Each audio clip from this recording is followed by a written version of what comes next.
Tere tulemast kõigile esiliiga sõpradele vaatama 11. vooru kohtumist, kus omavahel lähevad vastamisi Tallinna Kalevi U21 võistkond ja neile külla sõitnud Tallinna FC Levadia U21 võistkond. Tänase kohtumise toovad teieni mina, Risto Hunt ja minu kõrval kaaskommentaatorina koha sisse võtud Gert Kääramees. Tere õhtust ka minu poolt, suur rõõm üle pika aja jälle siin 51 Artur Sakarias. Järjekordne pall kasti ja Pahv pääseb löögile ka, aga ei tule siit ja 58 Romeo Aan 8 sammud järgi juba aru saada seda oli. No väga lahti pall juba ka kastis korraks oli. Ei saanud seda ka sealt klaaritud ja nüüd tuleb penalti siit. Oi, no ei ole vaja siukses kohas teha selliseid asju, Sandre. See pall oli juba sellist oma ohtu kaotamas, et see pall läks kastist välja poole ja kasti jooksis, aga Lehtmets oma sammud on välja lugenud ja palli poole teel ka ja Liiker tassid välja, aga ei, teine pannakse ikka sisse ära. Lehtmets viib siit Levadia 1-0 juhtima ja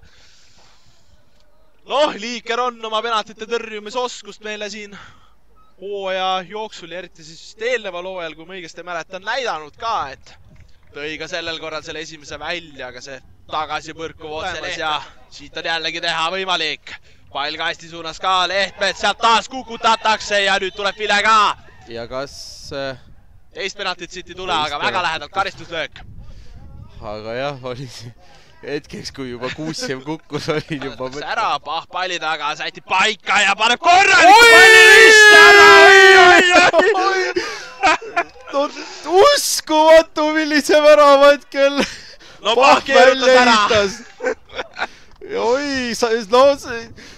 Sai praegu sel hetkel, kui see otsus Sooritus tuleb siin kindlasti kiita, et nii lähedalt sedavõrd vaatame selle olukorra siit ära, Pahv läheb oma teist otsima, seda ei tule ja hetkel siin veab, ütleme nii Kalevile, et see värav seal üldse puutumata jääb, et Lehtmetsal ka üsna lähedalt see võimalus sinna väravasse saata, see mänguvahend siis oli. Ja ma järjekordset rünnakut siit üles ehitamas Kuusjevilt nüüd ja pall ka ja ei ole üldse kaugel, et siit oleks ka kolmas tulda. Hetkel Pahv saab oma peanuppu hästi vahele, aga... Jätab siit paremale äärele, nüüd on võimalik teha ka löök värava peale ja Liiker saab sealt kirja oma järjekordse tõrje. No jällegi väga vabaks jäi seal Jurmankin selles olukorras, jah.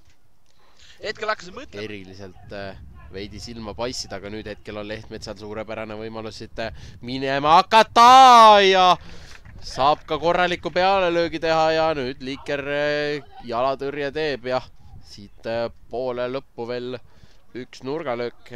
Aga see nii naljakas, kui see ka ei oleks siin.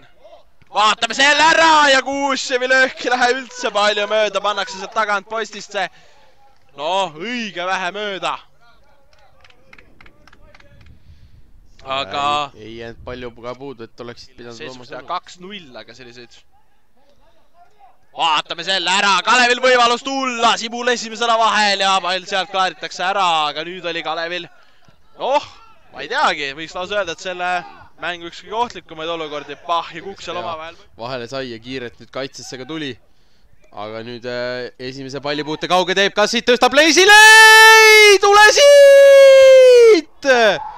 Oi, milline võimalus hetkel Kalevil kasutamata jäi, et siit kas või see üks tagasi lüüa ja meil oleks siit mängust võib-olla ka midagi suuremat tekkinud. Vasakule äärel üleastetega ja leitakse pall kasti suunas ka. Laaser võtab palli maha ja seal nüüd segadust kui palju. Laaser kukutatakse, sealt tuleb penalti jätkuolukorrast. Edu anti küll või mitte jätkuolukorrast, aga edu anti ja lõpuks siis tulemuseks see, et palli väravasse ei pandud.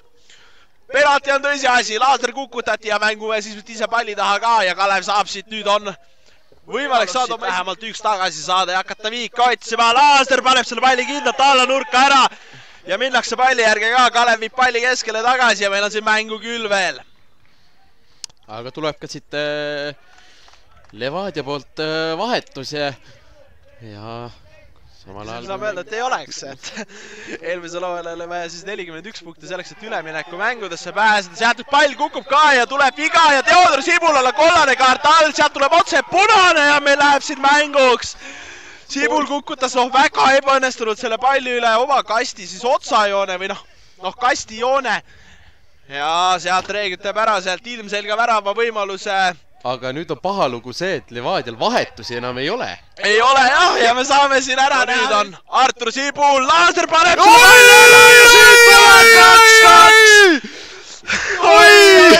kust Kalev kasutab selle võimaluse hetkel ära. No nüüd ollakse punktis kinni, aga siin on mängida veel oi kui palju. See on siis ütleme nii, et seal arenemisruumi veel on, aga vaatame nüüd ära, Levadial võimalik oma kolmas. Sealt tuuab välja. Liiker hakkab ka siin juba sõnu jagama pahi suunas ja väikest võitu siin vaikselt. Vähemalt seda tabelit juhib ja siit lõpetame selle kohtumise sellega ära. Oi, milline mängu lõpp, aga Gert, mina püüan siit kiiresti ehk mõne mänguosalise kinni ja palun intervjuule ja sina saad siis